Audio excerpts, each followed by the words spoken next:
You have a difficult time with the characterization that this was a suicide. It wasn't. Jeremy would have never shot himself. Ever. He would not have done that to me and the kids. We were everything to him, and he was everything to us. Stop right now. Get on the ground. Get on the ground. Get on the ground now. But he had PTSD. He also had high anxiety. He also had bipolar. He was going to the VA for it. He was seeing a therapist and a psychologist. 911 was like extreme emergency. Hey, we got a guy over here. He was going nuts at the CenturyLink Center of Bossier. I don't know what's happening at CenturyLink. Oh, the gun went off. Holy. When he left, did you have any indication that he might be in a psychiatric crisis or? None. I would never let him leave. If I thought, there was a problem. Headquarters 233. Go right. Get on the ground right now. Channel 11033, Channel 11033 for units at CenturyLink. What's 20 brag?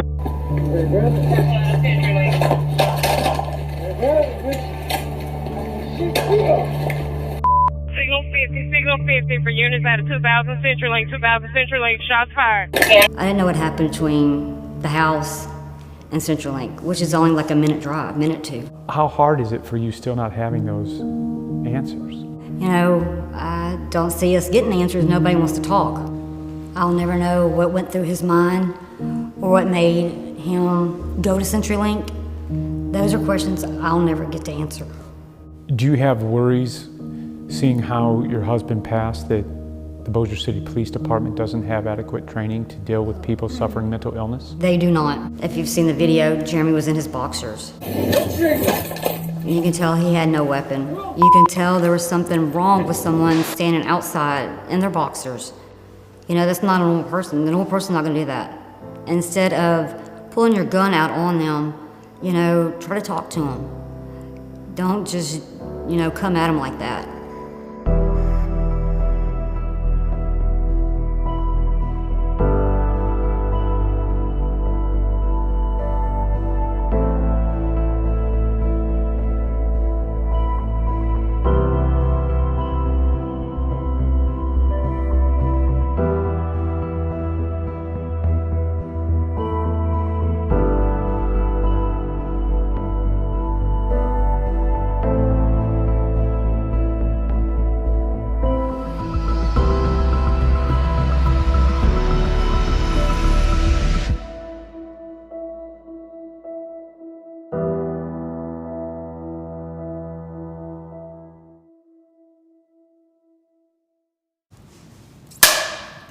If you will, and this will be the only time I ask you to do this, just look at this camera here and say your name. Bessie May Do.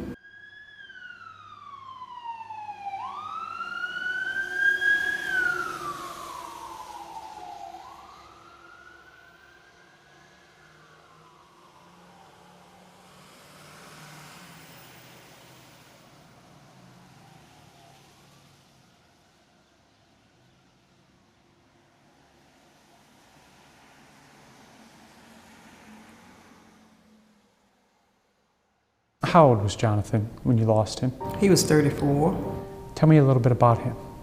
He was just a happy person, yeah.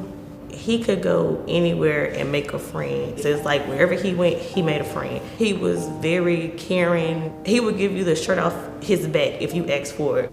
You told me your son had a mental health diagnosis. What did he suffer from? Schizophrenic bipolar. Developing this morning, Louisiana State Police continue investigating a deadly officer-involved shooting in Bossier City. Multiple police sources tell us the man fatally shot was armed with a knife. Jonathan Jefferson was killed by police after a disturbance Saturday. Tell me, if you can, a little bit about that day. It was a number day. We got up, he came in the room, we talked. And I said, Jonathan, I'm gonna go to Stonewall and help one of my friends move, but I'll be back. He said, well, go ahead, Mom, I'm gonna stay here till you come back. And that's the last time I talked to him. We've got a first-hand account from two people who say they saw what happened from just feet behind the police unit you see there. He was talking, he was saying something, you could tell he was a little bit animated, maybe, a little excited or whatever. He was not in any way like running toward them. He wasn't aggressive. So fearing he posed a deadly threat, my sources say the two Bossier cops opened fire, killing Jefferson. Do you still have questions surrounding the circumstances of Jonathan's death? We are still going into a discovery phase to get all of that done, but we have reason to believe that the Bossier City Police Department violated multiple policies and procedures as it relates to dealing with a situation like this. We know that law enforcement is supposed to be trained to be able to handle situations where there's a mental episode occurring in individuals. It is unfortunate how in situations like this, the criminalization of mental health, it is not supposed to be a situation where individuals are criminalized based upon having situations that are beyond their control. Is it a fair criticism then to say it's leadership in police departments that fail to see that their officers, the men and women who wear blue and a badge and a gun, that they don't get the proper training they need to deal with people suffering mental illness? Absolutely, in some circumstances, not in every circumstance. When I call law enforcement, I expect them to come, right? And so we need law enforcement. There are situations though, however, in America where the leadership in certain departments, where there's a culture that's hardened, that refuses to recognize the humanity in certain human beings, and invariably, in some circumstances, it ends up in a tragic loss, like in the Jonathan Jefferson situation.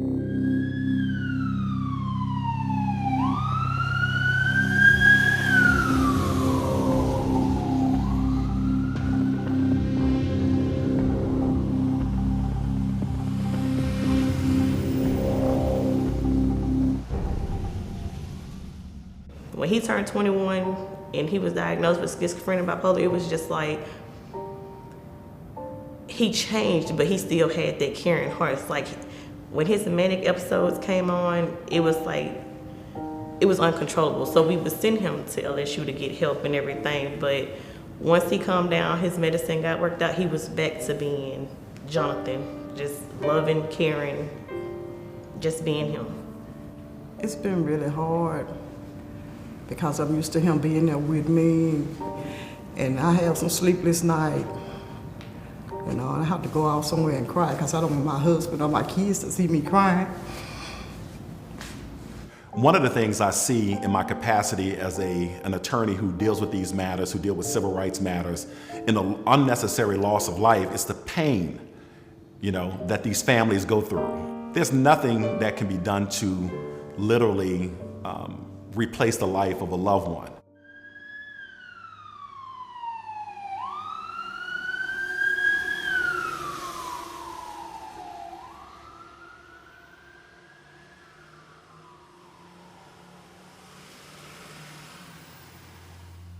On April 5th, Tommy McLaughlin died, allegedly while in the custody of Shreveport police.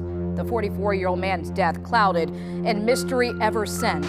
His sister tells us the family believes there's a cover-up. She says when they viewed his body, McLaughlin had a broken nose and jaw and a fractured skull. There are now calls for accountability over what exactly happened. KSLA Chief Investigative Reporter Stacey Cameron has also been digging into the case, now uncovering a nearly 4.5-minute video of the incident.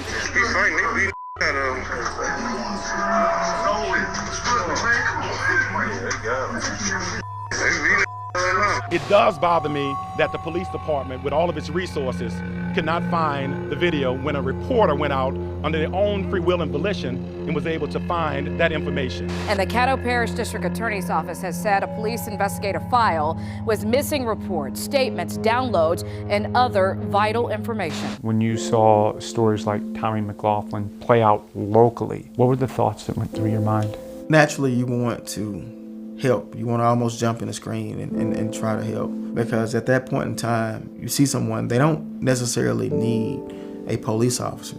They need a doctor, they need a social worker, they need someone to ask not what's wrong with you, but how can I help you? And that situation went bad real fast, and it shouldn't have gotten to that point But when you have a community where over 35 to 45% of people are dealing with mental issues, and you have a public officer who's not aware of how to deal with that particular person, then it's a problem on top of a problem, and that person's in mental distress, and we don't have anyone that's properly trained to deal with them at the scene. It's going to escalate and turn into more and more problems. And do you think that our community really understood the degree of this issue until this summer when we saw people die at the hands of police that were in psychiatric emergencies? I think we're still lacking. I don't think we've caught up to what's truly going on. I think more people are aware, but not enough people are aware. When enough people are not aware, that's going to continue to cause more problems. You know, something went on that they're not telling us. They had to use force against them, and they not being honest with us. And I feel like it's taking so long because they're trying to cover their tracks up.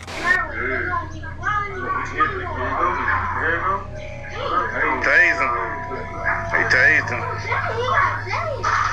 It's been a long month without my father. Best father I can ever ask for. We know this video is hard to watch, and before we brought it to you, we wanted to give Tommy McLaughlin's son the opportunity to view the video. Yeah, he locking up. They tasing him. Somebody came and hit him. For 4 minutes, Tommy McLaughlin's son sat and watched in tears. I needed to see that because it answers a lot of questions. But it do hurt, you know, to see that my father had to leave that way. 2.5 months after Tommy McLaughlin Jr. died in SPD custody, this cell phone video is the only video that's been made public, and that only happened because witnesses gave it to KSLA. And Chief Ben Raymond didn't place any officers on administrative leave until the day KSLA released this cell phone video showing the final moments of McLaughlin's life. It's sad, it's unjustified, and it's not going to be tolerated.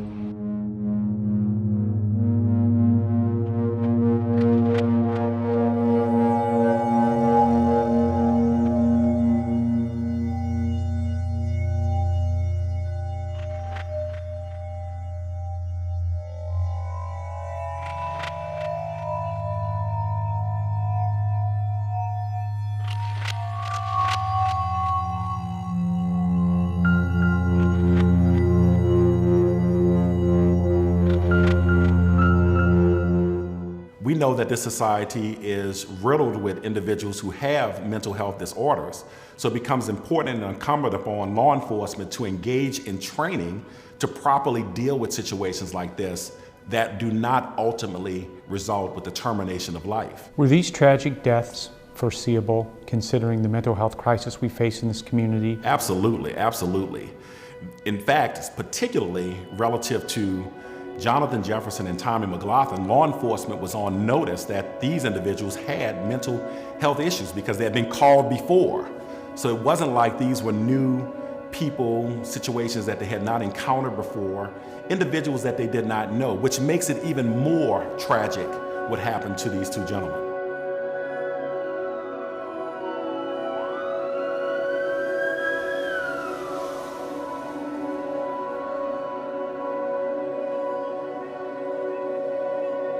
Brittany, tell me about your Jeremy. He was loving, caring, huge heart. What do you miss most about him? Everything. His smile, his touch, his laugh. I miss the conversations we had. We stuck together. And that piece of me is gone, and I cannot get it back.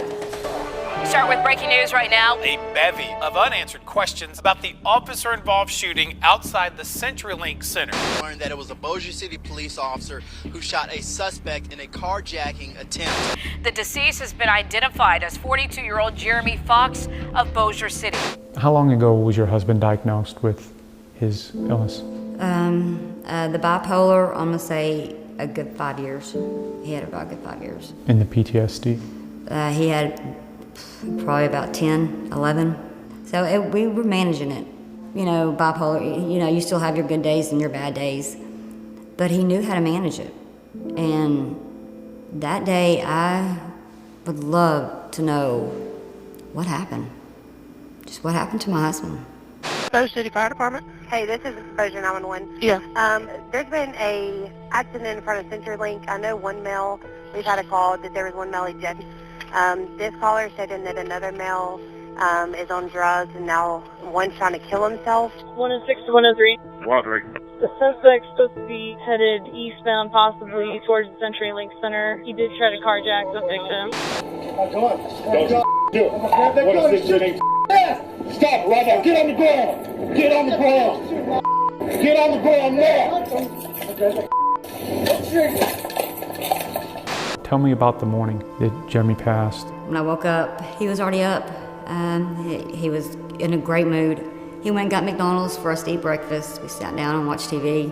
We talked about our day. He was gonna go and visit his dad. And then he was like, okay, I'm gonna leave now. And I was like, all right, see you later. And that was it. Come on. Headquarters 233. Get on the ground right now.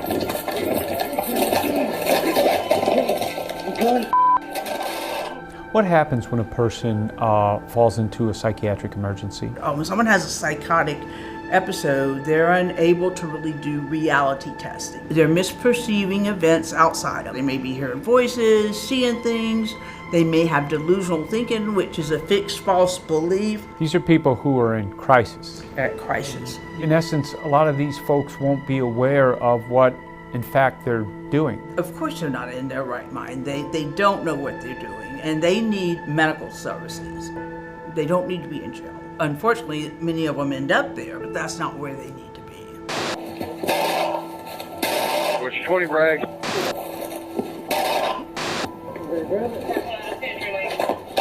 Don't know what's happening at CenturyLink. The gun went off. Holy shit. None of my family believes it. He would not kill himself. He would not have done that to me and the kids. We were everything to him, and he was everything to us. When you start to learn more about the circumstances of his passing, what goes through your mind? He was alone. He was by himself. Nobody was there to help him. That's what haunts me still, knowing he died by himself.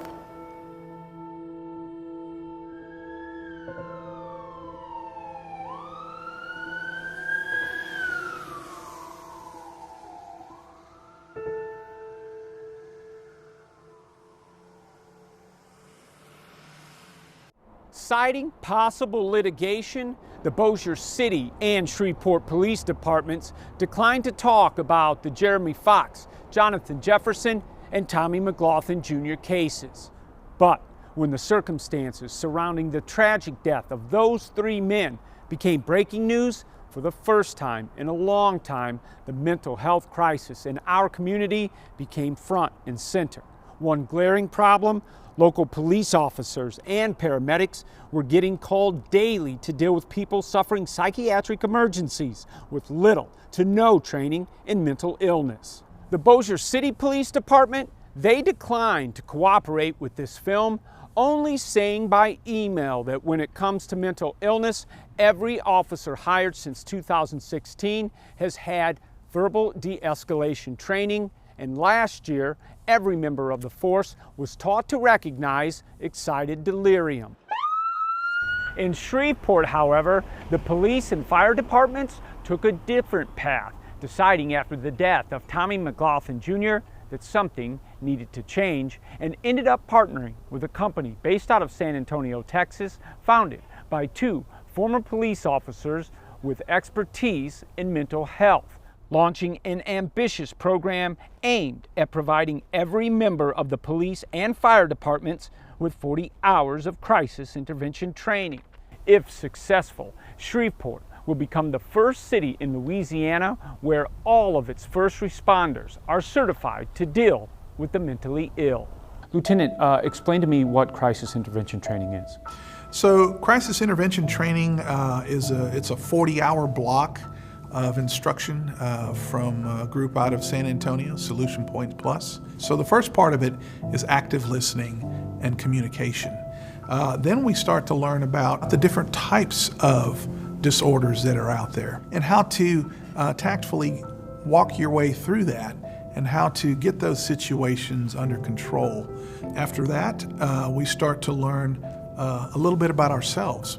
A huge portion of it is self-care, because officers that go to those types of situations, week after week, year after year, it takes a toll on the police officer and how they deal with that. So we begin to learn about what you experience and how to make yourself better so that you can go back into those situations. The 40-hour CIT training is not a one-size-fits-all at all. The only thing that's standardized is that it's 40 hours. And so a lot of our training is not just teaching them active listening, effective communication, de-escalation. We also teach them about the basic fundamentals of mental illness. We teach them things about like schizophrenia, bipolar, PTSD. We teach them about suicide. But a big part of our training, and what I believe sets us apart, is there's almost equal emphasis placed on the individual officer. And we teach them about police officer suicide. We teach them about officer wellness. It's a mixture of my partner Jesse and I doing the training for the police portion of this, or the first responder, because we also train the fire departments as well. How important is the crisis intervention training for police officers in this community? It's incredibly important. I wish we had more of it. We need more of it. It teaches police about patients with mental illness. It really does, so that they can have an understanding that certain behavior patterns that they see aren't volitional. We don't have any way to tell right now if that guy damaging property, that guy raising Cain and whatever it is he's doing that's violent, we don't have any way when we first come up on that to say, well, he's not just mad because, his wife ran off.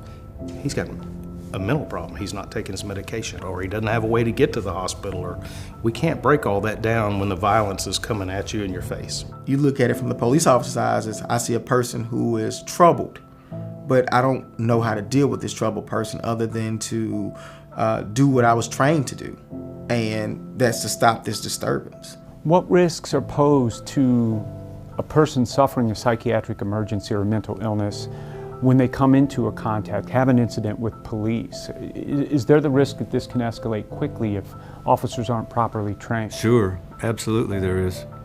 There is very big risk because, if a police officer tells somebody to do something and they don't have a good contact with reality, they're psychotic, they may just keep doing what they're doing and ignore the police officer. The police officer then does what they have to do that could get violent, aggressive, there could be harm to them, officer or the patient. Again, what people really need to understand is it's nanoseconds that things are happening.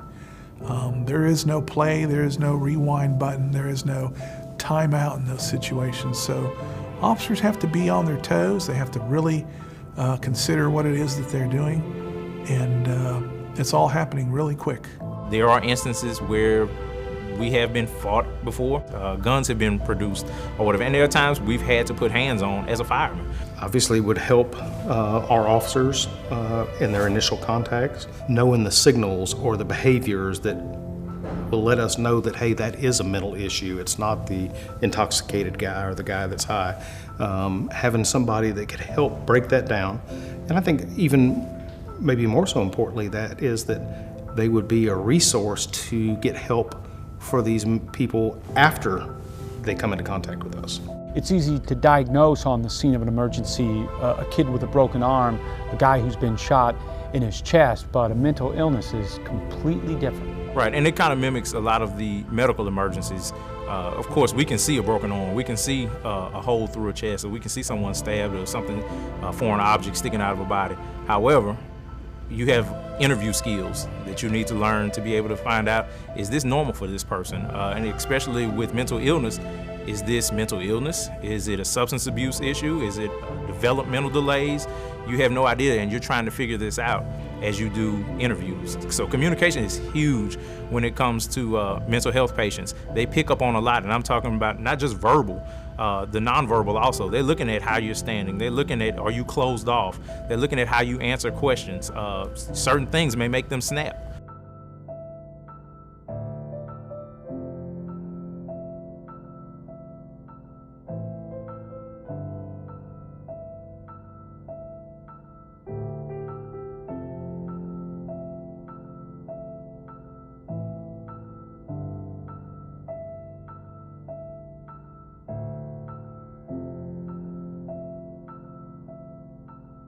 So we'll start out on Monday just doing active listening. On Tuesday, we'll introduce psychosis. Maybe they're hearing voices, they're delusional, whatever it is. And can they effectively de-escalate using the skills that we teach them? Wednesday, we'll introduce suicide, how to do a proper suicide assessment. Thursday, they get a break from the role plays because we'll bring in a community panel. 4 to 6 people with lived experiences that are willing to come forward and say, this is my diagnosis. I've had this run-in with law enforcement. I was addicted to this or that. I'm in treatment, and this is what I would love for you guys to know. But really what it comes down to is I'm a person. And then Friday is test day, and we give them a written test they have to pass, and then we give them a role play test where the time is extended and they have to pass that one. And then we give them a certification saying like, yes, we say that you are, in our opinion, who we would deem ourselves as experts in this field, you are equipped to effectively do this crisis intervention approach on these calls. And the feedback we've gotten from the officers that have already gone through our program here locally has been absolutely incredible for us. I tell people, I'm not just saying this because I'm here, but it has really been one of our favorite groups because they're so hungry for this training. They're so hungry and optimistic about the value of what this training could provide. But does that tell you also that they recognize there's a serious issue here that needs to be addressed, and those needs weren't necessarily being taken care of? 100%.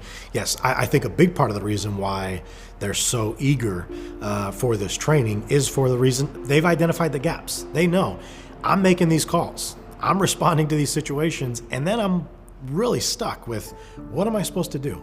And then when I do take someone into treatment, they're quickly released or turned out, and I don't understand why. And they become frustrated with the system, right? And the gaps within the system. And this is a big part of the training as well, is we bring in the local medical examiner's office and we allow these relationships to foster and say, hey, this is why we do things on our end. And now the officers are like, oh, I didn't understand that was the policy, or I didn't understand that's why this happened the way it did. And so then you really start to kind of see it from the other person's lens. Is this a paradigm shift in the way that we police going forward? Sure, absolutely. Moving forward, man, I want the rest of these guys to have something that I didn't that would have been so helpful. Thank God there weren't any catastrophic situations, but it certainly would have helped me to understand some things a little bit more. Any advanced training that we can get these kids, these young officers, to recognize things to make their job better and to better serve these citizens, especially the ones that have mental illness. Hopefully it's going to make a difference to where these encounters with the mentally ill don't always end violently. We still will do the same training. We will still wear the same gear, but we will have this up here. We will have this here, the ability to think and the ability to speak, and use that to the fullest in hopes of preventing a bad situation. It's a new way of thinking for us. It's a new way of training for us. It is handling these situations in a totally different fashion than we've been trained to up until this point. Anything we can do to help calm the patient down helps calm the entire situation down. And that's huge when it comes to mental health. We don't want to excite them to where they become violent. I think it's such an unfair expectation that communities are placing on the first responders, whether it's police or fire, that just because they wear a badge or just because they went through a police training, that they should somehow show up and know, oh, this is a person suffering from mental illness. I know, I just need to be patient. I need to keep my tone low and slow. I need to empathize with them and be compassionate.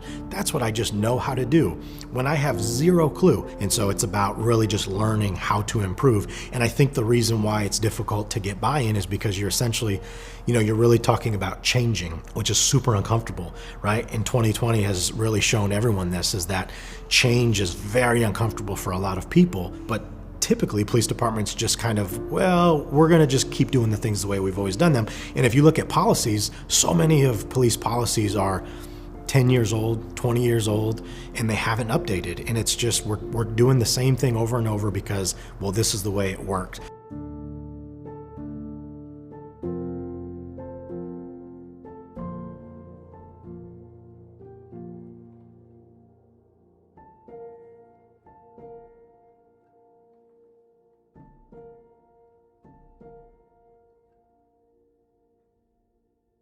How many officers have you put through this training so far? So we've had 40 go through the training, and that's comprised of some the Shreveport Fire Department individuals as well. We want to roll this out department-wide.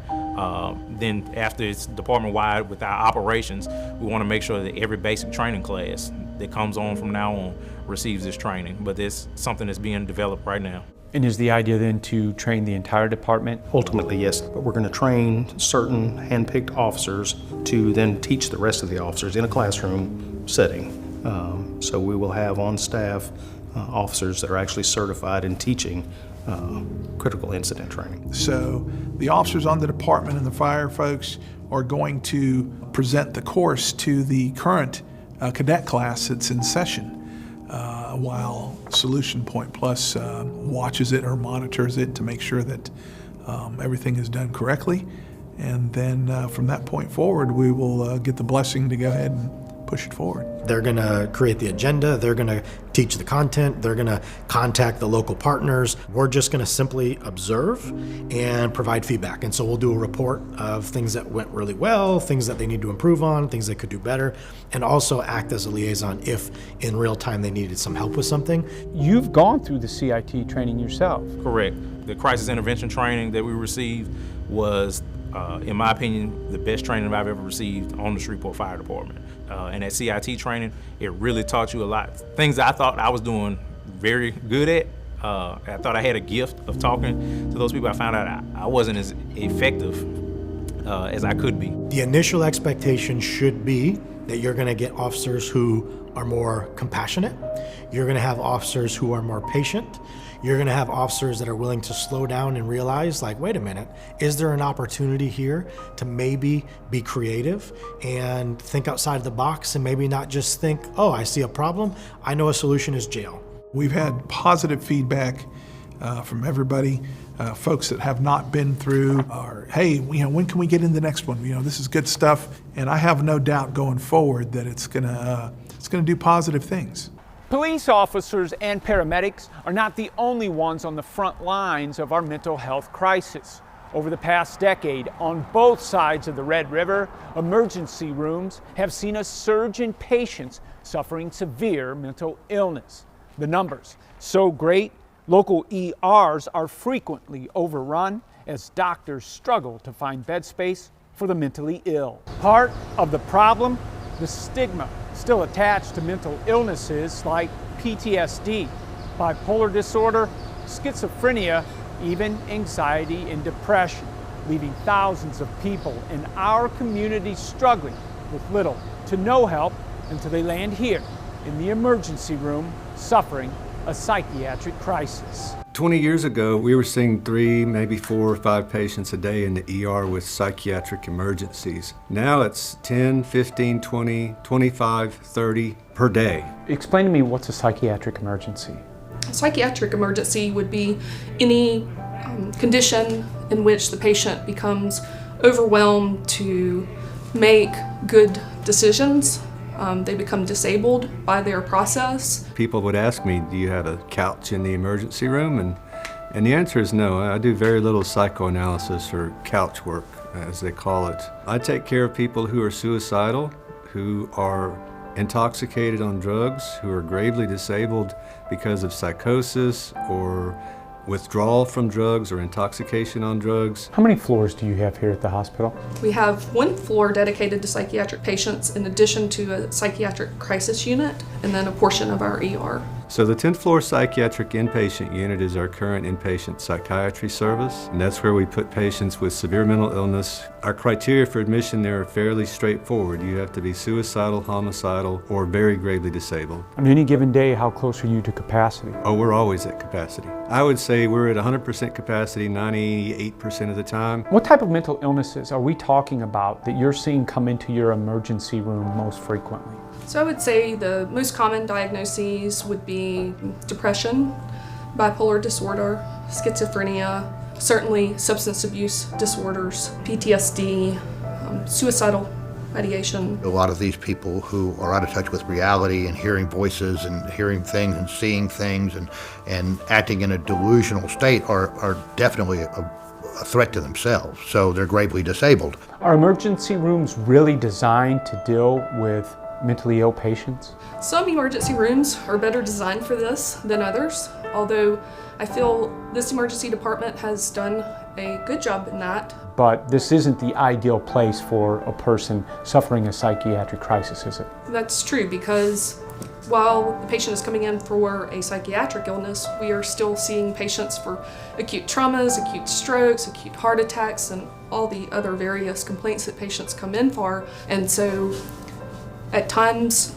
I feel that psychiatric patients could be better benefited from a dedicated hospital to take care of their needs. One of my favorite ways of characterizing where we are right now is putting a Band-Aid on an arterial wound. We simply do not have the resources, especially here in Louisiana, and especially here in Caddo Parish, to deal with the influx of patients.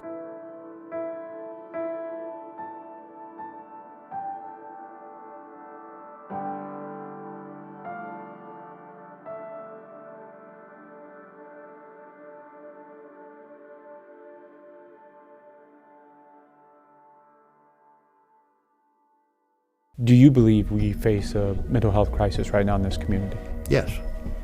I mean, it's pretty clear that we do. The numbers clearly speak for themselves. They've gone up dramatically over the last 10 years, and something needs to be done to fix that problem. Why has the mental health crisis got at such a critical stage? My own research on this shows that it's basically repeating cycles of people who, from a broken family, grow up and go through the same cycles of abuse and drug abuse and neglect and broken education and jail and violence. And they have kids that are raised in that same environment, and they grow up and have kids. And so this has been going on now for several generations. The children see it too, and they feel it. They feel it from an early age, and they carry it from that age all the way forward. Until adulthood. So it's a vicious cycle of distress, and when it goes unaddressed and it goes unchecked, eventually that hurt person will hurt someone else. It's something that is near and dear to my heart because I see it every day in the ER. And so it's getting younger, it's getting more severe, and it's not going away. There's a perception that I think if someone's just watching this, they're going to think, the psychiatric patient coming into your ER is probably a homeless person or someone who's chronically suffered substance abuse. Is that who you're seeing, or is there a wide population that you actually see? There is a very wide population. That could be you, that could be me. A psychiatric illness does not skip over any walk of life. This is just like heart disease. We all are susceptible to it. And I think that because the symptoms of the illness come out in the behavior, a lot of people put judgment on it. Even families, you know, they love these people, but they think maybe some of this is intentional. I think that continues to be a tremendous stigma attached to mental illness, and that many do not approach it as a true medical problem, while it is very much so. I think the stigma of mental illness among people who are working and have functional lives and families and go about their daily lives, I think the stigma is very great and keeps a lot of people from seeking the help they need.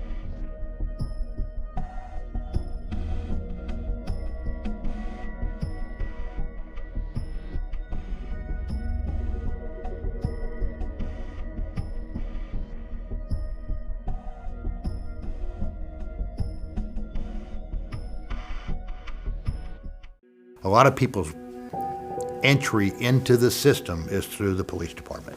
A large number of people are picked up and brought in through the police department. When we're dealing with these people with these mental illnesses, for lack of a better term, they're repeat offenders. We see a lot of the same ones over again, you know, because they can't get the help. We'll commit them to LSU, or their family will commit them to the hospital. They'll get a little bit of treatment, and next thing you know, they're back out. And so we have many patients who are revolving door patients, I think is what you might characterize them as. Some of them will come back the next day. Some of them will come back in a week, some of them in a year. Many of them we've seen before, once or twice a year, 7 or 8 times a year. So what happens is John Smith who has schizophrenia and is delusional. He's taken into the hospital and he's admitted into the hospital, and they may keep him for several days and they put him on his medications and everything calms down, and John Smith does very, very well. So what ends up happening is Mr. Smith goes out, doesn't fill his medicines, and in a matter of a few days to a few weeks, he's back into his delusional psychotic state, and somebody picks him up and brings him back in, and it's a revolving door. How many times during the course of an average week do you think you encounter someone with mental illness or having a psychiatric emergency? These patrol officers out there now working a 5-day shift, answering maybe 30 or 40 calls per shift. I would say at least a half dozen times during their work week, they're encountering somebody with mental illness. Most of the time on mental health patients, you're gonna see police and you're gonna see fire at that scene. And that's the thing, law enforcement's not always there when we're dealing with patients. Every call doesn't come in as, hey, this person has mental health issues. It can come in as just a regular medical call, or this person's not acting right. But you know, that's the game of mental health. And it does become frustrating when you're picking that same person up every week. Are these calls different than others you might be dispatched to? Sure, certainly. These types of calls can be volatile. The officer has to understand that anything he says, his actions, how he presents himself can be that trigger to send that individual into a bad way. And so it's a very difficult task for officers to show up on scene and have somebody that is acting abnormal, if you will. Because when an officer shows up, you know, we typically have been called when everybody else has thrown their hands up and said, you know what, I'm done. I can't do anything with this. It's yours now. When someone joins the force and they go to the academy, I don't think they plan to put on that blue uniform and become a social worker or become a street psychologist, but that's part of the reality of the job today, isn't it? Yes. Over the years, we've inherited a lot of responsibilities that we don't have the means to handle. We don't have the training to handle. And we are it. When they say first responders, that's for everything. We are first responders for that mental health community also. The problem is we've stepped into that role with minimal training. It's a scary situation, something that you really don't know how it's gonna turn out, and you have to take every precaution as possible with minimal training in mental illnesses. Is it getting better? Are we being educated? Yes.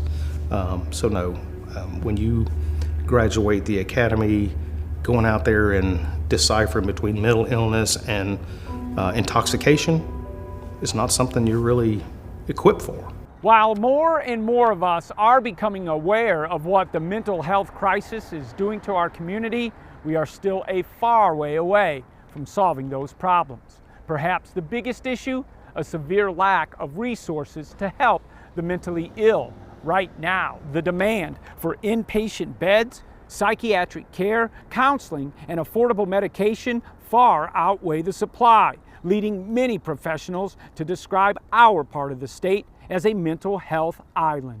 When we talk about a crisis, we're talking about access to care, access to resources. So when you don't have that, we are dealing with a crisis in this area. I can tell you I've seen the demand grow tremendously. Since 2013, we've seen the number of people contacting us for services go up about 60%.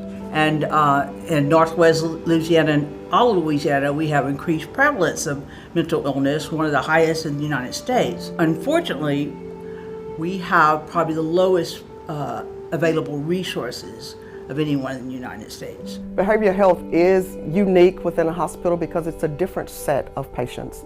They are not necessarily medically ill, but they are ill. A majority of serious mental illnesses are like diabetes, hypertension. They're chronic illnesses, but you're not going to be well in 3 days, and so it takes time to heal. They require more one-on-one. They require more hands-on. We're talking psychiatrists, we're talking social workers, we're talking recreational therapists, we're talking medical technicians, of course nurses still. If we had outpatient clinics where you could discharge somebody and say, you have an appointment in the mental health clinic 5 days from now at this time, and if you don't show up, they'll call you and we'll reschedule it and we'll get things done. But the problem is those resources aren't there. There's simply a shortage of psychiatry and overabundance of patients that need emergency psychiatric help.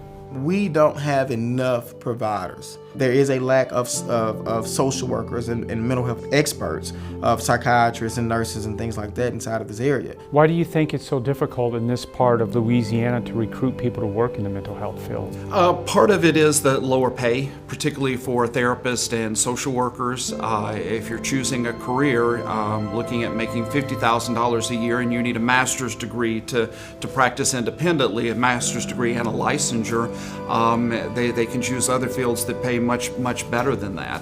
In our community right now, it's not uncommon for people to have to wait a couple of months to get in and see a psychiatrist or a psychologist. You're absolutely right. There are people in the community who are waiting months and months and months at a time to try to get an appointment. It's a community problem. It's going to affect everybody here eventually. And I know this is an old phrase and it's a catchphrase, but we have to think outside the box. And because what we're doing is not working. So unfortunately, when patients come into an emergency department, if they don't have access to outpatient care and management and access to their medications, and they don't know how to obtain those medicines, then they're going to return, and most likely in a much worse situation. That continuity of care is just not there. Even if somebody cycles through Ochsner all the time, there may be a different psychiatrist coming through each time who's taking a different path to wellness. So a lot of times people are just left out into limbo and defend for themselves, and their next entry back into the medical community is back in the emergency department again. And without that type of psychiatric care, without the therapy, without the medicines, what do you think would happen to these folks? Eventually they would die, either from their addiction, becoming overwhelming, or suicide, or they would end up in jail, which is what happens to a lot of people who are mentally ill.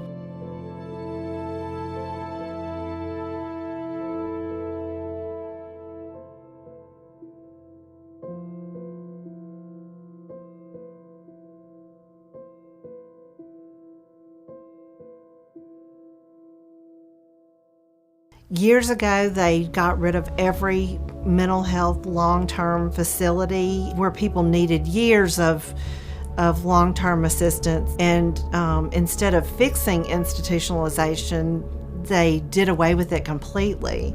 Well, there are a handful of people that need long-term institutionalization, and it's not available. Do you recall what the thought process was behind deinstitutionalization when it comes to mental health? Get people out of institutions. They thought there was something inhumane about it. As we deinstitutionalized the psychiatric population back in the 70s, 80s, into the 90s, we started closing down the large psychiatric hospitals or downsizing them because we wanted people to be treated in the community. Well, the idea of putting people in the community is great. But we have to have the services. In this town, there used to be a lot more mental hospitals and mental clinics and mental health clinics. We have fought for a long period of time to try to get increased funding for mental health. They know the numbers are going up. I just don't think the funds are there. We're always going to need more. I hope at some point we get there where we have the right amount of available services, but we're not there yet. For some reason, in this particular state, the first thing we want to cut is education and healthcare. And those are the things where we rank last at nationally. Those are the things that we should be promoting. If you want a healthy and a happy community, you have to invest in it.